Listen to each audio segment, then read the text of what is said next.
الحمد لله نحمده ونستعينه ونستغفره ونؤمن به ونتوكل عليه ونعوذ بالله من شرور أنفسنا ومن سيئات أعمالنا من يهده الله فلا مضل له ومن يضلله فلا هادي له ونشهد أن لا إله إلا الله وحده لا شريك له ونشهد أن محمدًا عبده ورسوله أما بعد فإن خير الحديث كتاب الله وخير الهدي هدي محمد صلى الله عليه وسلم وشر الأمور محدثاتها وكل محدثة بدعة وكل بدعة ضلالة وكل ضلالة في النار اللهم صل على محمد وعلى آل محمد كما صليت على إبراهيم وعلى آل إبراهيم إنك حميد مجيد اللهم بارك على محمد وعلى آل محمد كما باركت على إبراهيم وعلى آل إبراهيم إنك حميد مجيد فقد قال الله تبارك وتعالى في القرآن المجيد والفرقان الحميد أعوذ بالله السميع العليم وبوجهه الكريم وسلطانه القديم من الشيطان الرجيم بسم الله الرحمن الرحيم اتل ما أوحي إليك من الكتاب وأقم الصلاة إن الصلاة تنهى عن الفحشاء والمنكر ولذكر الله أكبر والله يعلم ما تصنعون رب اشرح لي صدري ويسر لي أمري واحلل عقدة من لساني يفقهوا قولي سبحانك لا علم لنا إلا ما علمتنا إنك أنت العليم الحكيم اللهم انفعنا بما علمتنا وعلمنا ما ينفعنا وزدنا علما اللهم إنا نعوذ بك من علم لا ينفع ومن قلب لا يخشع ومن نفس لا تشبع ومن دعوة لا تسمع ہر قسم کی تعریفات و تحمیدات، تسبیحات و تقدیسات، تہلیلات و تمجیدات اور تہنیات و تکبیرات اس اللہ جل جلالہ عم نوالہ کے لیے جس کی جتنی بھی تعریفیں بیان کی جائیں، جس کی جتنی بھی حمد و ثنا بیان کی جائے اور جس کی جتنی بھی تحسین و ستائش بیان کی جائے اور جس کے لیے جتنے بھی شکریہ کے کلمات ادا کیے جائیں کم ہیں۔ حق یہ ہے کہ حق ادا نہیں ہو سکتا۔ حمد و ثنا کے بعد درود و سلام نازل ہوں دونوں جہانوں کے سردار پیغمبر آخر الزماں حضرت محمد مصطفیٰ صلی اللہ تعالی علیہ وآلہ وسلم کی ذات اقدس پر، جسد اقدس پر، روح اقدس پر، بے شمار بے حد و حساب ان گنت لا تعداد کہ جنہیں اللہ تعالیٰ نے ساری کائنات کے لیے رہبر، رہنما اور تمام جہان والوں کے لیے رحمت بنا کے بھیجا ہے۔ مختصر سی حمد و صلات کے بعد قرآن مجید کا 21واں پارہ سورہ عنکبوت کی آیت نمبر 45 آپ کے سامنے تلاوت کی ہے۔ اللہ تعالیٰ سے دعا ہے اللہ مجھے اور آپ کو، ہم سب کو قرآن مجید کا صحیح فہم اور قرآن مجید کی صحیح سمجھ عطا فرما دے، اور جمعے کی وساطت سے میں اور آپ جو بھی قرآن و حدیث کی باتیں اور نصیحتیں سنتے اور سناتے ہیں، اللہ ہمیں ان پر اخلاص کے ساتھ عمل پیرا ہونے کی بھی توفیق عطا فرما دے۔ گزشتہ جمعے میں نے آپ کے سامنے مقام محبوبیت کو حاصل کرنے کے طریقوں میں سے 5واں طریقہ آپ کے سامنے رکھا تھا کہ جس طریقے کو اپنا کر اور جس راستے پر چل کر ایک انسان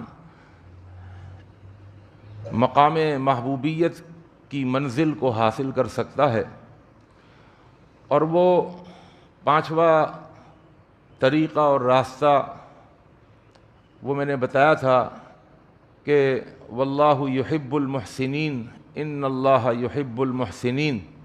یہ وہ لوگ ہیں کہ جن کو اللہ محسنین سے یاد کرتا ہے، محسنین سے یاد کرتا ہے۔ محسنین سے اس لیے یاد کرتا ہے کہ محسنین یہ حسن سے نکلا ہے، اور یہاں پر ان کے حسن ظاہری کی، ان کے جسم کے حسن کی بات نہیں ہو رہی، بلکہ ان کے کاموں کی اچھائی اور ان کے کاموں کے حسن کی بات ہو رہی ہے، اس لیے کہ للذین احسنوا الحسنى، للذین احسنوا الحسنى، وہ لوگ جو احسن کام کرتے ہیں، اچھا کام کرتے ہیں، اور ایک بہت اچھا کام کرتے ہیں، اور ایک احسن سب سے بڑھ کر ان کا اچھا کام ہوتا ہے، یعنی حسین ترین کام جو کرتے ہیں میرے بندے، حسین ترین کام۔ للذین احسنوا، اللہ کہتا ہے الحسنى، ان کے لیے حسنہ ہے۔ حسنہ جنت کا ایک نام ہے، ان کے لیے بھی حسین ترین اللہ نے جنت بنائی ہے، اور اللہ آگے فرماتے ہیں وزیادہ، اور اللہ نے اس حسین ترین جنت کے بعد اور بھی کچھ زیادہ ان کو دینا ہے، وہ اللہ نے نہیں بتایا۔ وزیادہ کیا ہے؟ اس سے محدثین مفسرین بیان کرتے ہیں کہ اس سے مراد اللہ کا دیدار ہے۔ تو وزیادہ سے مراد جنہوں نے حسین ترین کام کیے دنیا کے اندر، حسین ترین کام کر کے آئے دنیا کے اندر، ان کے لیے حسنہ ہے، یعنی جنت ہے، حسین ترین جنت وزیادہ۔ اور اس حسین ترین جنت سے بڑھ کر ایک اور زیادہ حسن والی ذات ہے کہ جس کے حسن کو دیکھ کر جنت کا حسن بھول جائیں گے جنتی۔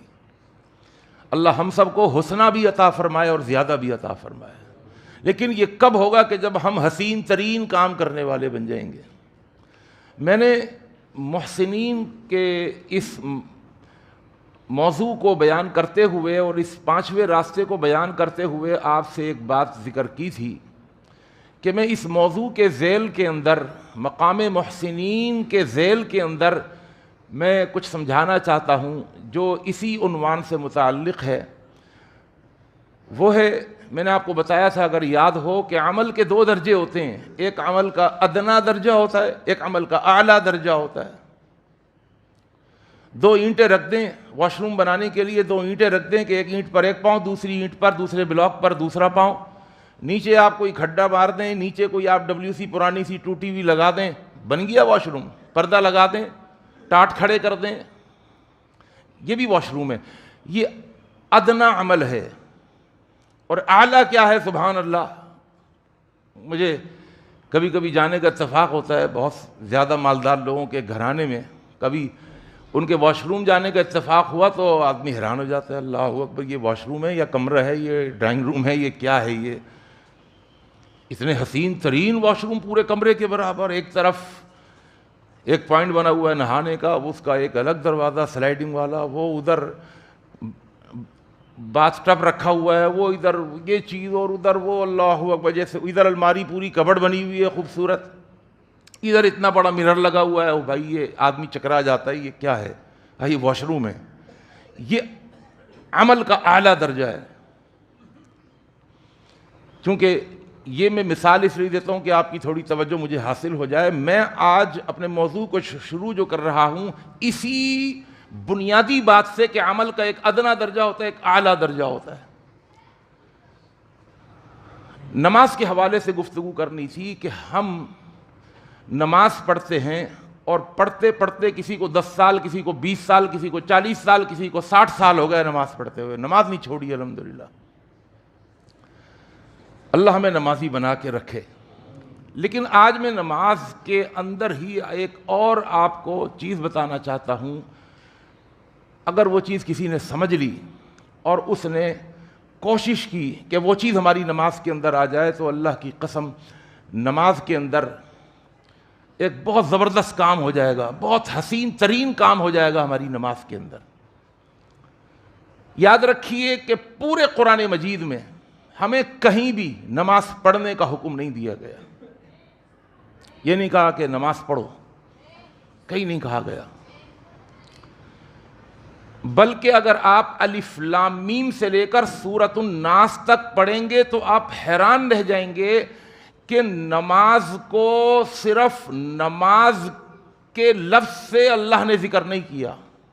میں نماز کا لفظ کہہ رہا ہوں، نماز کا لفظ تو ہماری اردو زبان کا لفظ ہے، اصل ہے صلاۃ.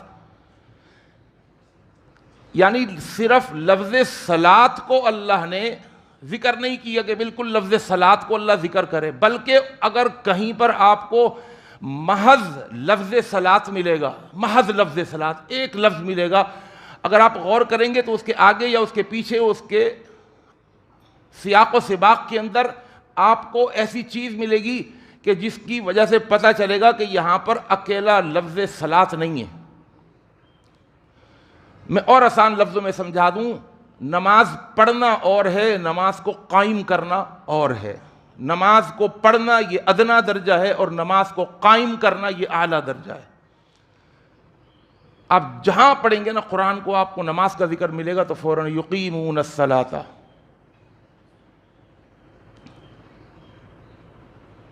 شروع سے بسم اللہ الرحمن الرحیم الف لام میم ذالک الکتاب لا ریب فیہ ھدی للمتقین الذین یؤمنون بالغیب. یہ متقین وہ ہیں جو ایمان لاتے ہیں غیب پر. آگے کیا کہا؟ ویصلون، نماز پڑھتے ہیں نہیں، ویقیمون الصلاۃ، نماز کو قائم کرتے ہیں. پڑھیے آپ، ایک مقام پہ اللہ فرماتا اقیم الصلاۃ، نماز کو قائم کرو. لدلوک الشمس الی غسق اللیل وقرآن الفجر ان قرآن الفجر کان مشہودا.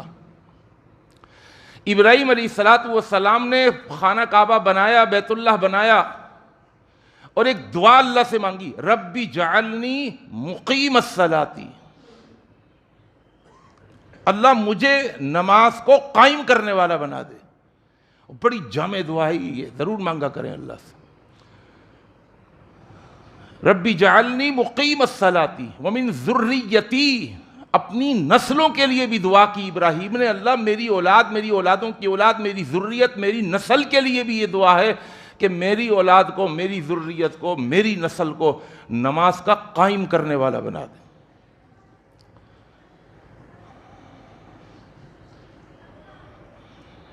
جب اپنے بیوی بچوں کو لقدق صحرا میں چھوڑ کر کے آ رہے تھے کیا کہا؟ ربنا انی اسکنت من ذریتی بواد غیر ذی زرع عند بیتک المحرم ربنا لیقیموا الصلاۃ. اللہ میری اولاد کا مشن یہ ہو لیقیموا الصلاۃ کہ وہ نماز کو قائم کریں. اور یہ مقام قرآن مجید کا جو میں نے پڑھا ہے، پہلی آیت 21واں پارہ، یہ پنکھا بند کروا دیں جزاک اللہ. اتل ما اوحی الیک من الکتاب واقم الصلاۃ، نماز کو قائم کریے. نماز کو پڑھنا اور ہے، نماز کو قائم کرنا اور ہے. آئیے ہم اب سمجھتے ہیں کہ نماز کو قائم کرنا کیا ہے. نماز کو قائم کرنے کا کیا مطلب ہے؟ دیکھیے آپ اگر لغت سے اٹھائیں اس لفظ قائم کو، اقامت کو، تو لغت میں اور ڈکشنری کے اندر اس کا معنی آتا ہے کسی چیز کو سیدھا کر دینا. کوئی لوہے کا پیس تھا، وہ ٹیڑھا تھا، اس کے ٹیڑھے پن کو دور کر دینا. کوئی لکڑی تھی اس کو سیدھا کر دیا، اس کو رندہ لگا کر کسی بھی طریقے سے اس لکڑی کو سیدھا کر دیا۔ جب کسی چیز کے ٹیڑھے پن کو، کسی چیز کی کجی کو جب دور کر دیا جائے، ٹیڑھے پن کو ختم کر دیا جائے اور اس کو بالکل سیدھا کر دیا جائے تو کہا جاتا ہے کہ اس کو قائم کر دیا۔ تو نماز ہمیں وہ نہیں چاہیے جو ہم پڑھتے ہیں۔ یہ ہماری نماز کسی کام کی نہیں ہے، یاد رکھیے، بڑی ذمہ داری سے بات کہہ رہا ہوں۔ کیوں کہہ رہا ہوں یہ بھی آپ کو پتہ چل جائے گا۔ صلاۃ جو ہے عربی زبان کے اندر اس کے بھی معنی یہی آتے ہیں۔ آپ نے قرآن میں پڑھا ہے عاملۃ ناصبہ تصلی نارا حامیہ، تصلی نارا حامیہ۔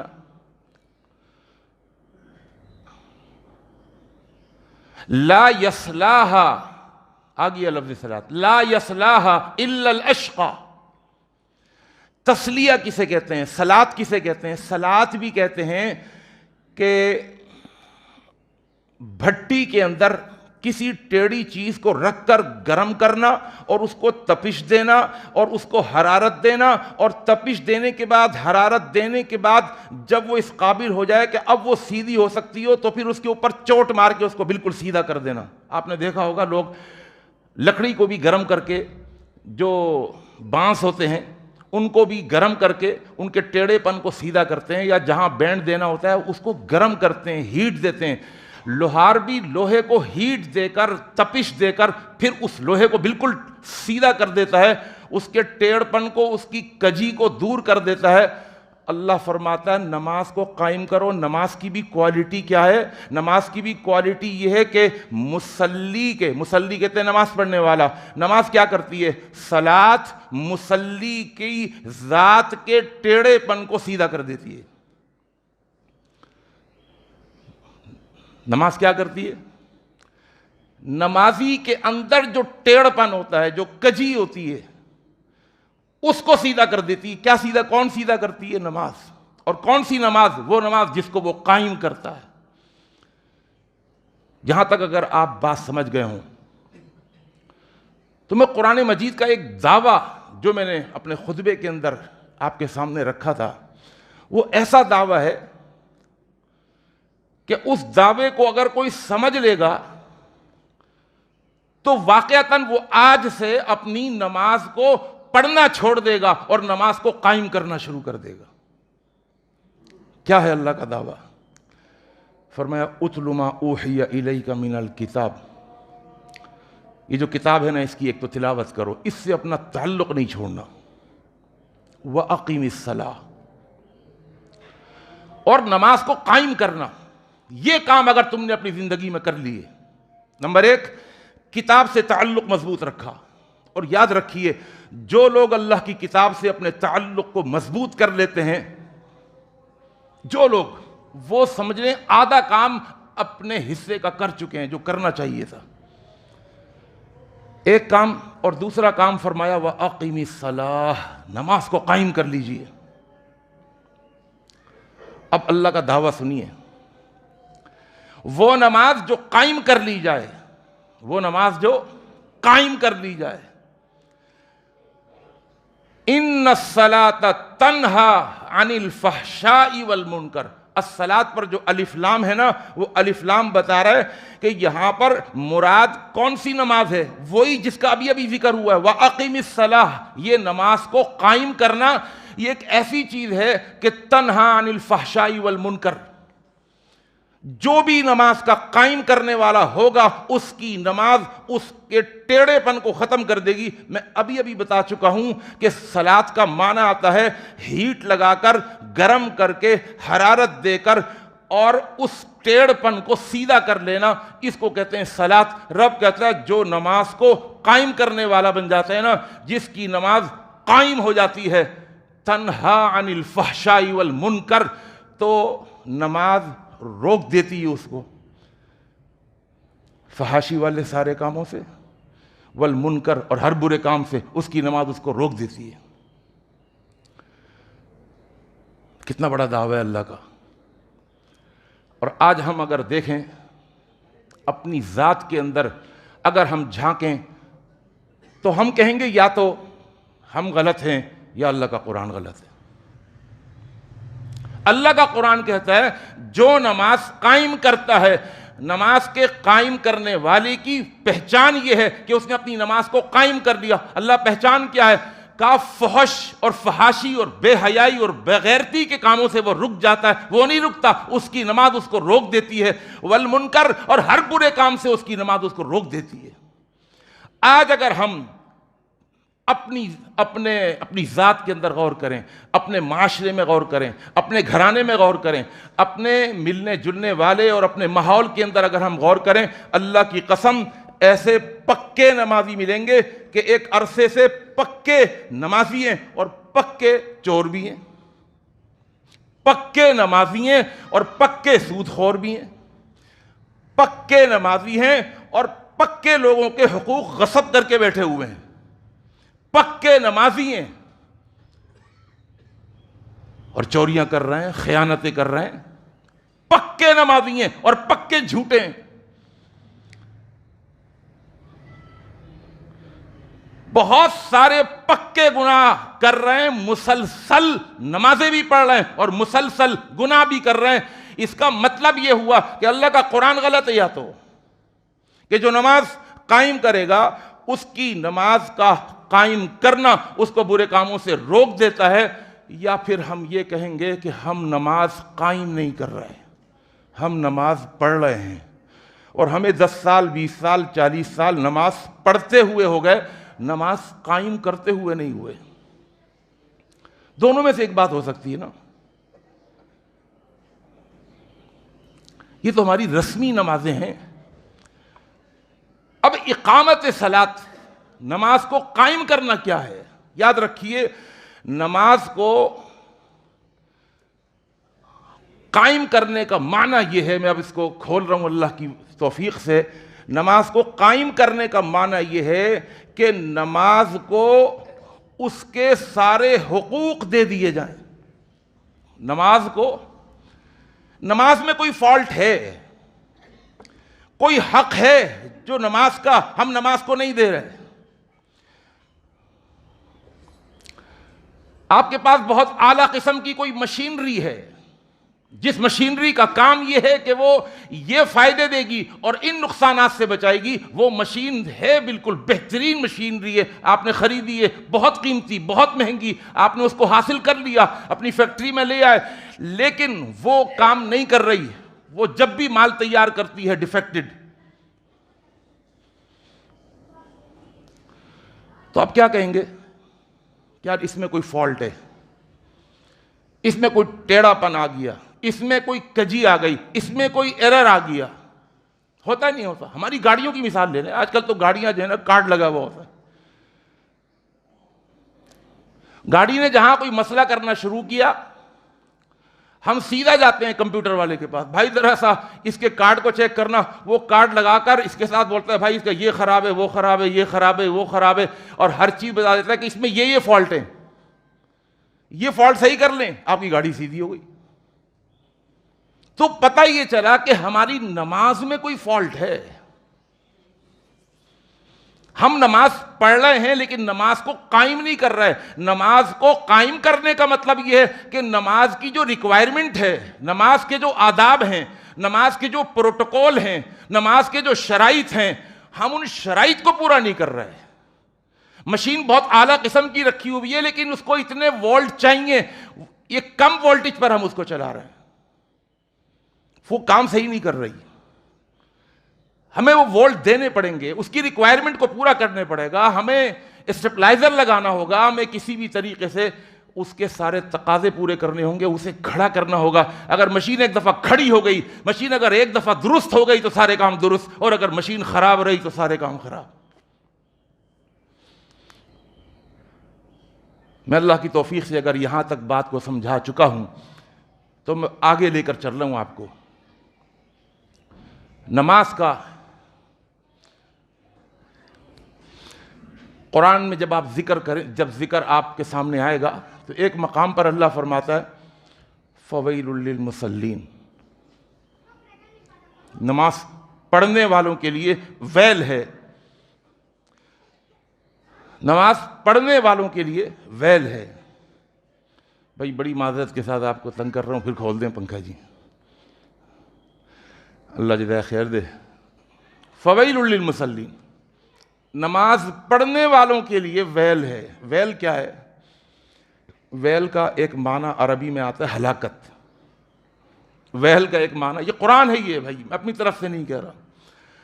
فویل للمصلین، اٹھائیے اللہ کے قرآن کا 30واں پارہ سورہ ماعون. فویل، پس ہلاکت ہے. اللہ کن کے لیے؟ چوروں کے لیے، ڈاکوؤں کے لیے، بدکاروں کے کہا للمصلین، نماز پڑھنے والوں کے لیے ویل ہے، ہلاکت ہے، تباہی ہے، بربادی ہے. اللہ نماز پڑھنے والوں کے لیے. مصلین، مصلی کی جمع ہے. جی ہاں، نماز پڑھنے والوں کے لیے. اللہ اکبر. اللہ ان کی نماز میں فالٹ کیا ہے؟ کہا ان کا فالٹ یہ ہے. اچھا، ویل کا ایک معنی میں فالٹ بھی بتا رہا ہوں. ویل کا ایک معنی تو یہ بتایا لغت میں ڈکشنری میں ہلاکت، تباہی، بربادی. ویل کا ایک اور معنی اللہ کے پیغمبر نے بتایا. یہ حدیث ابن حبان کی حدیث ہے، جامع صغیر کی صحیح حدیث ہے. اللہ کے نبی صلی اللہ علیہ وسلم نے فرمایا ویلن وادن فی جہنم، جہنم کے اندر ایک ایسی وادی ہے یہوی بہ الکافر 40 خریفا. کافر کو جب اللہ اس وادی میں پھینکے گا تو 40 سال تک وہ اس جہنم کی اس وادی میں جاتا رہے گا. قبل ان یبلغ قعرہا، اس کے نیچے تہ تک پہنچنے کے لیے اس کو 40 سال لگیں گے. اتنی گہری جہنم کی وادی ہے. 40 سال یہ جہنم کی ایک وادی ہے. اللہ کس کو پھینک رہا ہے اس کے اندر؟ کافر کو پھینک رہا ہے. اور اللہ کا قرآن کہتا ہے کہ فویل للمصلین، نماز پڑھنے والوں کے لیے بھی وہی جہنم کی وادی ہے. جب اس نمازی کو اس میں پھینکا جائے گا 40 سال کی مسافت میں، تب جا کر اس کے نیچے تہ تک پہنچے گا. اللہ اکبر. اللہ ان کی نماز میں فالٹ کیا ہے؟ نمازی ہونے کے باوجود، مصلی ہونے کے باوجود یہ جہنم کی اس وادی میں گر رہے ہیں. ان کے لیے ہلاکت اور بربادی ہے. ان کا نقصان کیا ہے؟ فالٹ کیا ہے؟ قصور کیا ہے؟ کہا ان کا قصور یہ ہے الذین هم عن صلاتهم ساہون، جو اپنی نمازوں سے غافل ہیں، جو اپنی نمازوں سے غافل ہیں. اللہ، نمازیں پڑھ رہے ہیں، لا علمی کی نمازیں، رسمی نمازیں. اللہ کی قسم ایسا بھی ہوتا ہے بعض اوقات نماز کی ابتدا سے لے کر اللہ اکبر تکبیر تحریمہ سے لے کر السلام علیکم ورحمۃ اللہ، نماز کی انتہا بھی غفلت میں، نماز کی ابتدا بھی غفلت میں ہی ساری نماز گزر جاتی ہے. رسمی نماز. اور وہ پڑھ رہے ہیں، پڑھتے پڑھتے سال ہا سال گزر گئے. لیکن اس نماز کی وجہ سے ہماری عملی زندگی میں کوئی انقلاب برپا نہیں ہو رہا. اللہ کا قرآن کہتا ہے انقلاب برپا ہونا چاہیے. کسی نے اگر دیکھنا ہو کہ اس کی نماز ہے یا اقامت صلاۃ ہے یا صلاۃ ہے، فرق کرنا اگر کوئی چاہتا ہے تو وہ اپنے اندر جھانک لے کہ اس کی نماز نے اس کو برائیوں سے روک دیا، فحاشی، بے حیائی اور بغیرتی کے کاموں سے روک دیا، یا وہ مسلسل ان فحاشی اور بے حیائی اور بغیرتی کے کاموں میں لگا ہوا ہے جس طرح مسلسل نماز پڑھنے میں لگا ہوا ہے. اس کا مطلب یہ ہے کہ اس کی نماز نہیں ہے. وہ نماز پڑھ رہا ہے، نماز کو قائم نہیں کر رہا. اور مطلوب نماز کا پڑھنا نہیں ہے، نماز کا قائم کرنا ہے. قرآن اٹھائیے، پڑھیے، اللہ ہمیں ترجمے کے ساتھ پڑھنے کی توفیق دے. ہر جگہ آپ کو یقیمون الصلاۃ، لیقیموا الصلاۃ، اقیم الصلاۃ، لفظ اقامت آپ کو نظر آئے گا. حکم اقامت کا تھا اور ہم نماز پڑھ رہے تھے.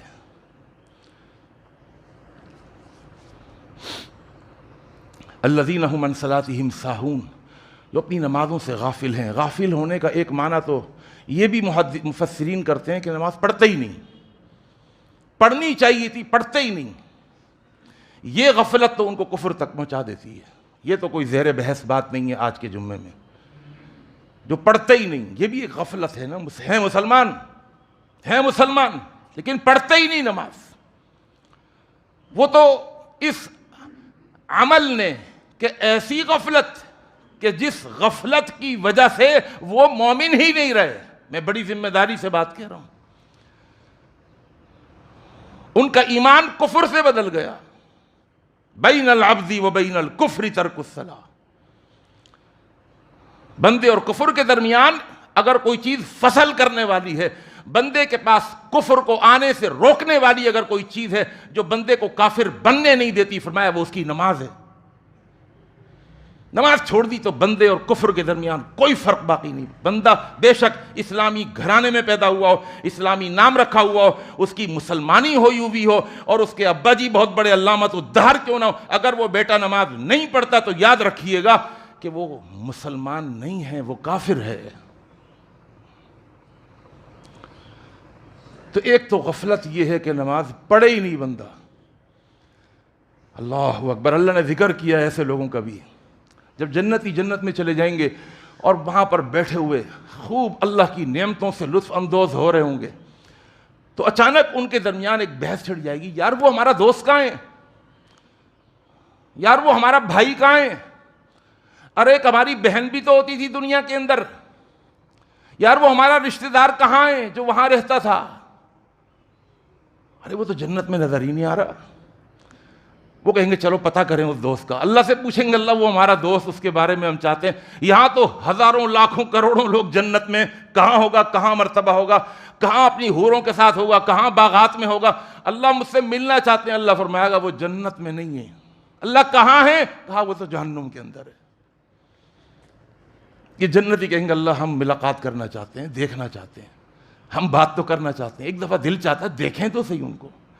کوئی پروگرام ایسا بنا دے، کوئی ایسا سسٹم بنا دے کہ ہم جنت میں رہتے ہوئے ان جہنمیوں سے ہم آپس میں کمیونیکیشن کر لیں، ہم ان سے بات چیت کر لیں اور ہم دیکھیں بھی ان کو. دیکھنا چاہتے ہیں. اللہ کہتے ہیں صحیح ہے، یہاں تو جو چاہو گے ملے گا. جنت میں بیٹھ کر جہنم کے جہنمیوں کو دیکھنا چاہو گے نا، یہ خواہش ہوگی، یہ خواہش بھی پوری ہوگی. وَلَكُمْ فِيهَا مَا تَشْتَهِيهِ الْأَنفُسُ. جو چاہو گے ملے گا. حدیث میں آتا ہے ایک دیہاتی ہوگا جو کسان ہوگا، جو دنیا کے اندر ساری زندگی کھیتی باڑی کرتے ہوئے گزار دی ہوگی، جنت میں چلا جائے گا. جنت میں جا کر اللہ سے کہے گا اللہ سب کچھ مل گیا، ایک چیز اور چاہیے. اللہ کہے گا وہ کیا چاہیے؟ کہا زمین چاہیے، کھیتی باڑی کروں گا. اللہ تھوڑا سا طنز والے انداز میں کہیں گے دیکھو اس کو جنت مل گئی، یہ کھیتی باڑی کرنا چاہتا ہے، اس کو اپنی کھیتی باڑی کی پڑی. کیا دیا اس کو میں نے؟ کہاں سے اٹھا کے کہاں پہ بٹھا دیا، فرش سے اٹھا کے عرش پہ بٹھا دیا. اس نامعلوم، مجبور، مقہور، ایک کمزور اور ایک بہت ہی زیادہ ایک مزدوری آدمی کو میں نے کہاں کن چیزوں کا مالک بنا دیا. خواہش دیکھو ذرا اس کی. اللہ فرمائے گا ٹھیک ہے. اللہ اس کو زمین دے گا، یہ تیری کاشت کے لیے زمین ہے. اللہ فرمائے گا لیکن یاد رکھ تو صرف ذرا سی محنت کرے گا، محنت کر کے انتظار نہیں کرے گا. تو جیسے ہی دانہ ڈالے گا نا تو پھر دیکھ لینا کیا ہوگا. وہ زمین میں دانہ ڈالے گا، دانہ ڈالنے کے بعد فوراً دانہ باہر آئے گا اور وہ شاخیں باہر آئیں گی اور وہ پورا کھیت لہلہا اٹھے گا. تھوڑی دیر میں وہ دانے الگ ہو جائیں گے، وہ ایک طرف ان کا ڈھیر لگ جائے گا. اللہ کہے گا بس یہی چاہتا تھا نا، وہی منظر دیکھنا چاہتا تھا، یہ ہو گیا، تیرے ہاتھوں سے ہوا ہے. محنت نہیں ہے یہاں پر. اللہ خواہش ہے ان دوستوں کو دیکھیں، ان اپنے یاروں کو دیکھیں. وہ آج جہنم میں چلے گئے، اللہ دکھا دے گا. آج ہم کرتے ہیں نا ویڈیو کال پہ بات، پتہ نہیں اللہ ویڈیو کال پہ کرائے گا بات، یہ کیا کرائے گا، اللہ کو پتہ ہے. یہ اللہ آمنے سامنے کر دے گا. اللہ کا قرآن مجید کا 29واں پارہ سورہ مدثر، فی جناتیں یتساءلون. وہ جنت میں بیٹھے ہوئے ایک دوسرے سے سوالات کر رہے ہوں گے، وہ کہاں ہیں، وہ کہاں ہیں. کیا اس سے ملاقات ہوئی؟ عن المجرمین.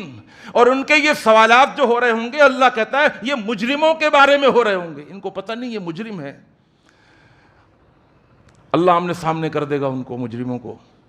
یہ اپنے دوستوں کو دیکھیں گے جہنم میں جل رہے ہیں، ان سے سوال کریں گے ما سلککم فی سقر. تمہیں کس چیز نے جہنم میں پھینک دیا؟ کون سے جرم کی پاداش میں تمہیں جہنم میں ڈال دیا گیا؟ قالو، ان کا پہلا جواب کیا ہوگا؟ سنیے، وہ یہ نہیں کہیں گے کہ ہم چوریاں کرتے تھے، ہم زنا کرتے تھے، ہم بدکاری کرتے تھے، ہم شراب پیتے تھے. لم نکو من المصلین، ہم نماز نہیں پڑھتے تھے. سب سے پہلا جواب لم نکو من المصلین، ہم نماز نہیں پڑھتے تھے. سب سے پہلا جرم جس جرم نے ہمیں پھنسوا دیا. کیوں سب سے پہلے کہیں گے نماز؟ اس لیے کہ میں آپ کو بتا چکا ہوں نماز ہی اللہ کی طرف سے وہ عظیم تحفہ ہے، عظیم تحفہ، کہ جس تحفے کو اگر کوئی حاصل کر لے اور نماز کو قائم کرنے والا بن جائے، نماز کو قائم کرنے کی برکت سے اس کے سارے گناہ چھٹ جاتے ہیں، ابھی یا دیر سے چھٹ جاتے ہیں. نماز اس کو روکتی ہے، ٹوکتی ہے، منع کرتی ہے. اللہ کے نبی صلی اللہ علیہ وسلم کے سامنے ذکر کیا گیا ایک آدمی نمازیں بھی پڑھتا ہے اور چوری بھی کرتا ہے. اچھا، فرمایا ان قریب اس کی نماز اس کو چوری سے چھڑوا دے گی، چوری سے اس کو نکلوا دے گی. ما سلککم فی سقر قالوا لم نک من المصلین. تو ایک معنی تو یہ ہے الذین هم عن صلاتهم ساہون، جو اپنی نمازوں سے غافل ہیں. اور دوسرا معنی کیا ہے غافل کا؟ کبھی پڑھ لی کبھی چھوڑ دی. یہ تھی ان کی غفلت، کبھی پڑھ لی کبھی چھوڑ دی. ظہر اثر پڑھ لی، مغرب پڑھ لی، عشاء کی چھوٹ گئی، مغرب کی چھوٹ اور فجر کی چھوٹ گئی. یا فجر کی نماز نہیں پڑھی، باقی 4 نمازیں پڑھ لی. کبھی پوری پڑھ لی، کبھی آدھی پڑھ لی، کبھی نہیں پڑھی. ایک دن پڑھ لی، ایک دن نہیں پڑھی. ایسے بھی ہیں ہمارے بہت سارے نمازی. اللہ کا قرآن کہتا ہے اپنی نمازوں سے غافل تھے. دیکھیے یہ موضوع جو ہے وہ ایسا موضوع ہے کہ اس کو بیان کرنا اس لیے بھی ضروری ہے کہ بھائی اگر کسی نے اگر نماز کو قائم کرنا سیکھ لیا نا تو اللہ کی قسم اس کی زندگی بدل جائے گی. اور اگر اس ایک فرد واحد کی زندگی بدل گئی تو اس فرد واحد کی زندگی کے بدلنے سے اس کے گھرانے کی زندگی بدلے گی. ایک قبیلے، برادری اور کنبے کی، خاندان کی زندگی بدلے گی. تو اس لیے اس کو بیان کرنا بھی بہت ضروری ہے. تو ساہون کا ایک معنی یہ ہے کبھی پڑھ لی کبھی چھوڑ دی. مداومت نہیں ہے، مداومت ہمیشگی نہیں ہے. اور مطلوب کیا ہے؟ مداومت.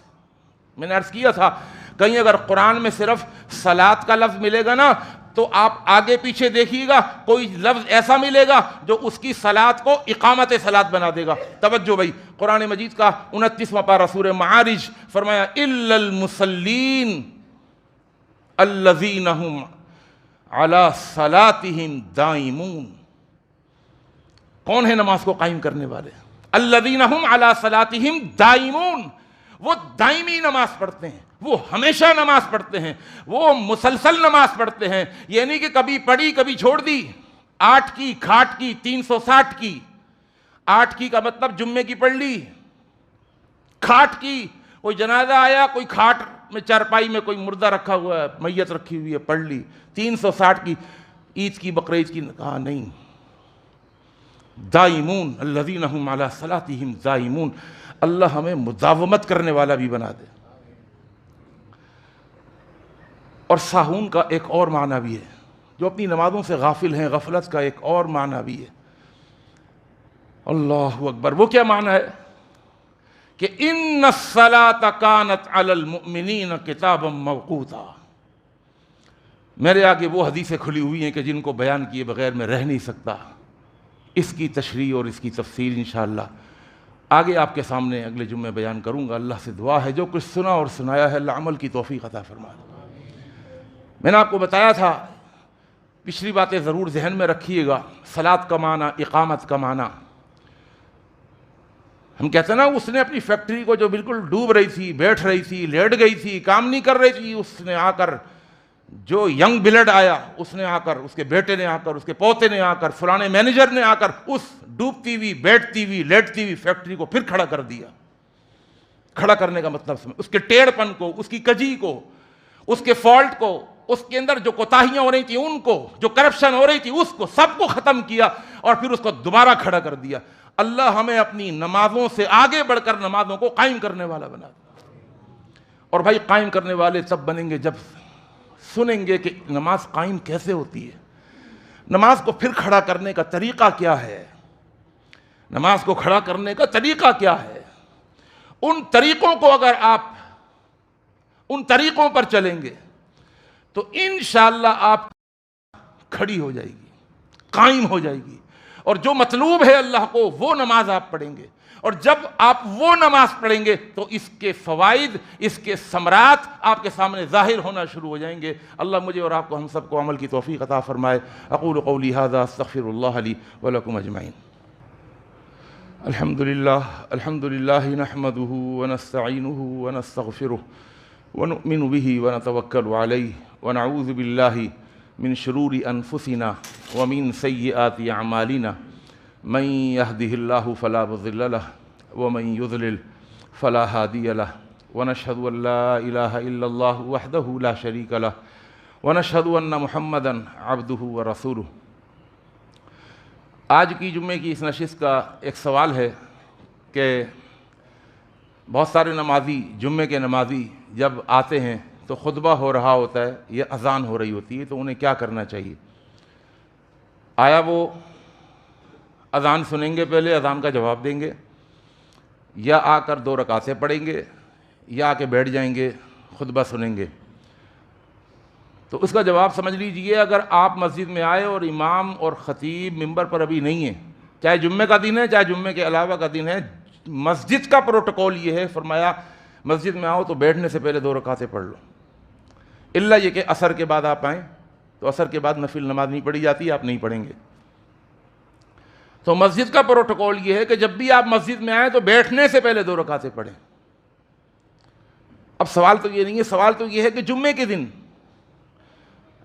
اگر ہم آ رہے ہیں اور ابھی خطیب ممبر پر نہیں چڑھا تو وہی بات ہے، آپ 2 رکعت نماز پڑھیں گے اور اس کے بعد بیٹھ جائیں گے۔ لیکن اگر امام اور خطیب ممبر پر ہو اور آپ آ گئے، ایسا ہوتا ہے اتفاق، بلکہ کچھ لوگوں کا اتفاق سے ایسا نہیں ہوتا، بڑی معذرت کے ساتھ میری باتوں کا برا نہیں مانیے گا، کچھ لوگوں کا معمول ہی یہی ہے۔ اللہ نیک سمجھ عطا فرما دے ہم سب کو، اللہ ان کی وہ کمزوری دور فرما دے۔ وہی بات آ گئی، ایک عمل کا ادنا درجہ، ایک اعلیٰ درجہ۔ وہ ادنا درجہ وہ ہے کہ امام آ گیا، خطیب آ گیا، وہ 10 منٹ لیٹ آئے، 15 منٹ لیٹ آئے، 20 منٹ لیٹ آئے، یہ عمل کا پہلا درجہ ہے۔ اور عمل کا دوسرا درجہ یہ ہے کہ امام اور خطیب کے ممبر پر آنے سے پہلے آ گئے مسجد میں، یہ ہے جمعے کو قائم کرنا۔ اور ایک ہے دیر سے آئے، وہ ہے جمعہ پڑھنا، ایک ہے جمعہ پڑھنا اور ایک جمعے کو قائم کرنا۔ اللہ ہمیں جمعہ قائم کرنے کی توفیق عطا فرما دے۔ اور یاد رکھیے، فائدہ ہوتا ہے اگر آپ آئیں گے، کون سا میں اور آپ یا ہم سب قرآن و حدیث ترجمے کے ساتھ، تفسیر کے ساتھ، حدیث رسول کو ترجمے اور تفسیر کے ساتھ کون ہے پڑھ رہا ہے جو ریگولر پڑھ رہا ہے؟ اللہ ماشاء اللہ، پورے ہفتے میں ایک دن، اور ایک دن بھی پورا نہیں، دن کا صرف اور صرف آدھا گھنٹہ، پونا گھنٹہ، یعنی اس کے 23 گھنٹے ایک طرف رکھ دو، اور جمعے کے دن کا 1 گھنٹہ خطبہ سننے کے لیے۔ خطبہ کتنے ہوتا ہے؟ پونے گھنٹے کا ہوتا ہے، اور کہیں کہیں تو آدھے گھنٹے کا ہوتا ہے۔ مجھ سے ساتھی کہتے ہیں کہ آپ کا جمعہ خطبہ بڑا لمبا ہوتا ہے، یار آپ آدھا کر لیں، لوگوں کے پاس ٹائم نہیں ہے۔ میں نے کہا جس کے پاس ٹائم نہیں ہے بھائی، وہ نہیں آئے، وہاں جائے جہاں پر 15 منٹ کا خطبہ ہو رہا ہے۔ اصل جو تبدیلی آتی ہے جمعے کی نماز پڑھنے سے نہیں آتی، اگر میں غلط کہہ رہا ہوں منہ پہ ٹوک دیجیے گا، اصل جو تبدیلی آتی ہے وہ جمعے کی نماز پڑھنے سے نہیں آتی۔ اصل جو تبدیلی آتی ہے وہ قرآن مجید کی صرف قرات کرنے سے، ریڈنگ سے نہیں آتی۔ تبدیلی جو آتی ہے، عملی زندگی کے اندر جو انقلاب آتا ہے، وہ سمجھنے سے آتا ہے۔ خطبے میں سمجھا جاتا ہے، سمجھایا جاتا ہے، کچھ دین کی بات کو سمجھایا جاتا ہے، بچوں کو سمجھایا جاتا ہے۔ آج ان بچوں کے دماغ کے اندر جو فیڈ ہو رہا ہے، اللہ کی قسم دیکھیں گے اللہ ان کی جوانیوں کو خوبصورت بنا دے گا۔ یہ آنکھوں کی ٹھنڈک بن جائیں گے بچے، جن بچوں کو ان کے ماں باپ پابندی سے لے کر آ رہے ہیں، جمعہ سنواتے ہیں۔ اور میں جانتا ہوں کہ ایک دفعہ میں نے اعلان کیا تھا کہ اللہ کے لیے اپنے بچوں کو جمعے کے دن اسکولوں کی ناغہ کرائیں۔ اگر ہماری گورنمنٹ، اگر حکومت اس قابل نہیں ہے، وہ سیریس نہیں ہے دین کو سمجھنے اور سمجھانے کے لیے، اور پاکستانیوں کو اور مسلمانوں کو دین کی سمجھ دینے کے لیے اگر وہ سیریس نہیں ہے، تو کوئی بات نہیں، جمعے کے دن کی چھٹی کرائیں اسکول کی، اللہ کے لیے۔ نہیں ہوں گے فیل آپ کے بچے، اور جمعے کے دن اللہ سے دعا کریں، اللہ ہم نے اپنے بچے کی اسکول کی چھٹی کرائی ہے، بڑا مہنگا اسکول تھا، سٹی اسکول تھا، 25 اور 50 ہزار روپے فیسیں تھیں، لیکن ہم نے اپنے بچے کو نہیں پڑھوایا، دنیا کا علم نہیں دیا لیکن دین کا علم سکھانے کے لیے ہم اپنے بچوں کو لے آئے۔ اللہ ہمارے نقصان کو فائدے سے بدل دے، یا اللہ ان کو دین کا علم بھی عطا فرما دے اور دنیا کا بھی۔ دعا کیجئے، یہ بچے آنکھوں کی ٹھنڈک بنیں گے، مر جائیں گے ہم، یہ بچے ہمارے لیے صدقہ جاریہ بنیں گے انشاءاللہ۔ اور ان بچوں کے حوالے سے ایک بات، میں نے وعدہ کیا تھا آج سے 4-5 مہینے پہلے کہ جو نماز کی کتاب مکمل طور پر یاد کرے گا تو انشاءاللہ ہم ان کو بہت سارے گفٹ دیں گے، انعامات دیں گے، لیکن اللہ کا کرنا ایسا ہوا کہ ماشاءاللہ بچوں نے تو یاد کیا، میرے پاس پھول بھی آئے اور اطلاعات بھی آئیں کہ کچھ بچوں نے پوری نماز ترجمے کے ساتھ یاد کر لی، اہم مسنون دعائیں اتنی ساری سب یاد کر لیں، اور وہ تیار کر کے بیٹھے ہوئے جی کب ہمارا امتحان ہوگا اور کب ہمیں گفٹ ملے گا۔ لیکن اتفاق کی بات ہے کہ بھائی میرا کمر کا آپریشن تھا، وہ بڑا سیریس آپریشن، اور 3.5 گھنٹے مجھے بے ہوش رکھ کر اب بھی 6 اسکرو لگے ہوئے ہیں، اور میں اللہ کی توفیق سے، اللہ کی مہربانی سے آپ کے سامنے کھڑا ہوا ہوں، میری وہ تکلیف اللہ نے ختم کر دی، اور الحمدللہ اللہ نے مجھے پھر کھڑا کر دیا۔ اللہ تعالیٰ مجھے اقامت دین کے لیے ہمیشہ کھڑا ہی رکھے، اور اللہ تعالیٰ یہ حق باتیں مجھ سے اور میری زبان سے اور مجھے ذریعہ، سبب اور وسیلہ بنا دے کہ میں جو کہوں حق کہوں اور حق کے علاوہ کچھ نہ کہوں، اور جو بات حق آگے پہنچا دوں اللہ اس کو کانوں تک پہنچانا تو اللہ میرا کام ہے، دل کی عمیق گہرائیوں میں تو پہنچا دے اور ان کو عمل کی توفیق دے دے، تو انشاءاللہ میرے لیے تو ایک صدقہ جاریہ بن جائیں گے آپ لوگ سب۔ وہ بچے جنہوں نے نماز کی کتاب حفظ کر لی ہے، دعائیں یاد کر لی ہیں، انشاءاللہ بہت جلد، اب یہ چھٹیاں آ رہی ہیں، اس میں آپ کا ٹیسٹ بھی ہوگا، سنیں گے آ کر، اور آپ کو انشاءاللہ انعامات بھی دیں گے، تو آپ تیار رہیں انشاءاللہ۔ یہ ونٹر ویکیشن کے اندر ہمارا یہ پروگرام ہے اور اس کے لیے ہم کوشش بھی شروع کر رہے ہیں، انشاءاللہ انعامات بھی جمع کریں گے۔ انعامات بھائی ہمارے ساتھی، میں ان کو توجہ دلاؤں گا کہ اس سلسلے میں ضرور کوشش کریں۔ یہ بچوں کی حوصلہ افزائی، یہ حوصلہ افزائی ان کو کہاں سے کہاں پہنچا دے گی، اور حوصلہ شکنی ان کو کہاں سے کہاں پیچھے کر دے گی، تو ان کی حوصلہ افزائی کرنے کا وقت ہے۔ اس میں بھی تمام ساتھی توجہ فرمائیں، رابطہ فرمائیں، از خود کوشش کریں کہ ہم یہ کر سکتے ہیں ان بچوں کے لیے۔